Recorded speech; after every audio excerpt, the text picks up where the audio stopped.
Accept കൊടുക്കുകയാണ്. അങ്ങനെ കൊടുത്തു കഴിഞ്ഞാൽ നമുക്കിവിടെ ഓൾ ടൈം എല്ലാം നേരത്തെ ചോദിച്ചതൊക്കെ കൺഫേം ആക്കിയല്ലേ എന്ന് പറഞ്ഞിട്ട് വന്നിട്ടുണ്ട്. ഒക്കെ ചെയ്തതിന് ശേഷം ഇവിടെ കൺഫേം കൊടുക്കുക.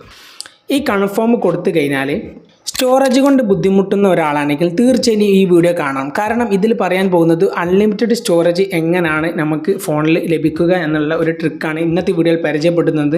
അപ്പോൾ തീർച്ചയായിട്ടും നിങ്ങൾ ഈ വീഡിയോ കാണാൻ ശ്രമിക്കുക. എങ്ങനെയാണെങ്കിൽ നിങ്ങൾക്ക് തീർച്ചയായിട്ടും ഈ ഒരു സ്റ്റോറേജിൻ്റെ പ്രശ്നത്തിൽ നിന്ന് നിങ്ങൾക്ക് മറികടക്കാൻ സാധിക്കും. അപ്പോൾ എന്താണ് ആ സ്റ്റോറേജും കാര്യങ്ങളൊക്കെ ട്രിക്കും കാര്യങ്ങളൊക്കെ എന്താണെന്ന് നോക്കാം. അതിനായിട്ട് വീഡിയോ മുഴുവനായിട്ട് കാണാൻ ശ്രമിക്കുക. അപ്പോൾ നമുക്ക് നേരെ വീഡിയോയിലേക്ക് കിടക്കാം. അതിനായിട്ട് നമ്മൾ ആദ്യം ചെയ്യേണ്ടത് ഗൂഗിൾ ഫോട്ടോസ് വഴിയാണ് ഈ ട്രിക്കും കാര്യങ്ങളൊക്കെ ചെയ്യാൻ പോകുന്നത്. അപ്പോൾ ഗൂഗിൾ ഫോട്ടോസ് ആപ്ലിക്കേഷൻ ഓപ്പൺ ആക്കുക. ഓപ്പൺ ആക്കി കഴിഞ്ഞാൽ നമുക്ക് എല്ലാവർക്കും ഇവിടെ കാണാൻ സാധിക്കും ഗൂഗിൾ ഫോട്ടോസിൻ്റെ ആ ഒരു പ്രൊഫൈൽ ബട്ടൺ കാണാൻ സാധിക്കും. ഇതിലൊന്ന് ക്ലിക്ക് ചെയ്യാം. ഇതിൽ ക്ലിക്ക് ചെയ്ത് താഴോട്ടേക്ക് സ്ക്രോൾ ചെയ്താൽ ഇവിടെ ഫോട്ടോസ് സെറ്റിങ്സ് കാണാൻ സാധിക്കും. ഇതിലൊന്ന് ക്ലിക്ക് ചെയ്യാം.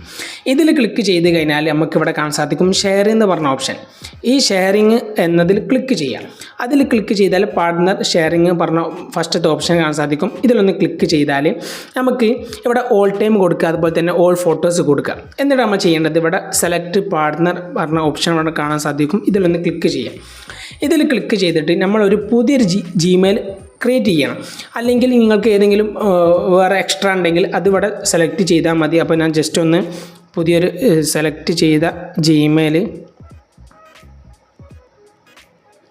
ഇവിടെ എൻ്റർ ചെയ്ത് കൊടുക്കുകയാണ്. ഓക്കെ, അങ്ങനെ ഇവിടെ എൻ്റർ ചെയ്ത് കൊടുത്തതിന് ശേഷം ഇവിടെ ആ ജിമെയിൽ എനേബിൾ ആയി വന്നിട്ടുണ്ട്. അതിലൊന്ന് ക്ലിക്ക് ചെയ്താൽ ഇപ്പോൾ ഏകദേശം ഇവിടെ കറക്റ്റായി. ഇനി കൺഫേം എന്നതിൽ ക്ലിക്ക് ചെയ്യാം. ഇതിൽ ക്ലിക്ക് ചെയ്താൽ കൂടെ നമുക്ക് ഏകദേശം ഇവിടുത്തെ കാര്യങ്ങളൊക്കെ കഴിഞ്ഞു. ഇനി നമ്മൾ ചെയ്യാൻ പോകുന്നത് നേരെ ബാക്കോട്ടേക്ക് വരാം. നേരെ ബാക്കിൽ വന്നാൽ 3 ഓപ്ഷനായിട്ട് നിങ്ങൾക്ക് അക്സെപ്റ്റ് ചെയ്യാനുള്ള ഓപ്ഷൻ വരും. നിങ്ങൾ ഇവിടെ ജിമെയിൽ മാറ്റി കൊടുക്കണം. ഇവിടെ പ്രൊഫൈൽ ബട്ടണിൽ ക്ലിക്ക് ചെയ്യുക. നമ്മൾ നേരത്തെ പുതുതായി കൊടുത്ത ജിമെയിൽ ഇവിടെ കാണാൻ സാധിക്കുന്നുണ്ട്. ആ ജിമെയിൽ കൊടുത്തു കഴിഞ്ഞാൽ നമുക്ക് കണ്ടില്ലേ ഇങ്ങനെ ഒന്നെങ്കിൽ വ്യൂ ഇൻവിറ്റേഷൻ എന്ന് പറഞ്ഞ ഓപ്ഷൻ ഇവിടെ എനേബിൾ ആയി വരും. ഇനി അതല്ല ഇവിടെ വന്നിട്ടില്ലെങ്കിൽ നിങ്ങൾക്കിവിടെ ഒരു ബെൽ ബട്ടൺ കാണാൻ സാധിക്കും. ഇതിൽ ക്ലിക്ക് ചെയ്താൽ ഇതുപോലെ വരും.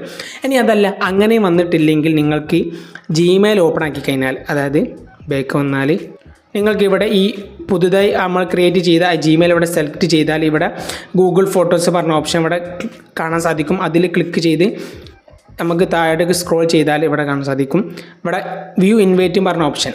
അപ്പോൾ അതിൽ ക്ലിക്ക് ചെയ്യുക. അല്ലെങ്കിൽ ഏത് വഴി നിങ്ങൾ ക്ലിക്ക് ചെയ്താൽ സെയിം ആണ്. അപ്പോൾ ഞാൻ ഇവിടെ ഈ വ്യൂ എന്നതിൽ ഇവിടെ ഞാനിവിടെ ക്ലിക്ക് ചെയ്യുന്നത് ഒന്നെങ്കിൽ ഇതിൽ എല്ലാത്തിനും ക്ലിക്ക് ചെയ്യട്ടോ, ഏത് ഓപ്ഷനും ക്ലിക്ക് ചെയ്യുക. അപ്പോൾ ഞാൻ ജസ്റ്റ് ഒന്ന് വ്യൂവിലൊന്ന് ക്ലിക്ക് ചെയ്തിട്ട് അക്സെപ്റ്റ് കൊടുക്കുകയാണ്. അങ്ങനെ കൊടുത്തു കഴിഞ്ഞാൽ നമുക്കിവിടെ ഓൾ ടൈം എല്ലാം നേരത്തെ ചോദിച്ചതൊക്കെ കൺഫേം ആക്കിയല്ലേ എന്ന് പറഞ്ഞിട്ട് വന്നിട്ടുണ്ട്. ഒക്കെ ചെയ്തതിന് ശേഷം ഇവിടെ കൺഫേം കൊടുക്കുക. ഈ കൺഫേം കൊടുത്തു കഴിഞ്ഞാൽ നമുക്ക് പുതിയ ഒരു ഓപ്ഷൻ എനേബിൾ ആയി വരും. ഇവിടെ നമ്മൾ ഗെറ്റ് സ്റ്റാർട്ട് എന്ന് പറഞ്ഞ ഓപ്ഷൻ ക്ലിക്ക് ചെയ്യാം. ഇതിൽ ക്ലിക്ക് ചെയ്തിട്ട് സേവ് ഓൾ ഫോട്ടോസ് എന്നത് ക്ലിക്ക് ചെയ്തിട്ട് കൺഫേം കൊടുത്തു കഴിഞ്ഞാൽ ഇവിടെ സംഭവിക്കാൻ പോകുന്നത് നമ്മൾ നേരത്തെ കൊടുത്ത ഫോട്ടോസ് ജിമെയിൽ ഉണ്ടല്ലോ, ആ ജിമെയിലുള്ള ഏത് ഫോട്ടോസ് ആയാലും അത് ഇവിടെ കണ്ടില്ലേ സേവിങ് ഓട്ടോമാറ്റിക്കലി. ഇതൊക്കെ ഈ പുതുതായി കൊടുത്ത ജിമെയിലേക്ക് നമുക്ക് ഇപ്പോൾ എല്ലാം ഓട്ടോമാറ്റിക്കായിട്ട് ഒക്കെ ഷെയർ ആയിക്കൊണ്ടിരിക്കുകയാണ്. ഷെയർ ആയതും ഉണ്ടാകും. അങ്ങനെ ആകുമ്പോൾ നമുക്ക് ആ ജിമെയിലുള്ള ഉണ്ടായിരുന്ന ആ ഫോട്ടോസൊക്കെ ഇതിലേക്ക് എത്തിയ കാരണത്താൽ നമുക്ക് ആ ഫോട്ടോസ് ആ ഒരു ഗൂഗിൾ ഫോട്ടോസ് ആ ഒരു ജിമെയിലുള്ള സ്റ്റോറേജ് നമുക്ക് ലാഭിക്കാൻ സാധിക്കുന്ന ഒരു ട്രിക്കാണ് ഇന്നത്തെ വീഡിയോയിൽ പരിചയപ്പെടുത്തിയത്. അപ്പോൾ തീർച്ചയായിട്ടും നിങ്ങളുടെ ഫ്രണ്ട്സിലേക്കൊക്കെ ഷെയർ ചെയ്തിട്ട് ചാനൽ സപ്പോർട്ട് ചെയ്യുക. അടുത്ത പുതിയ വീഡിയോ നമുക്ക് വീണ്ടും കാണാം. അതുവരെയും ബൈ.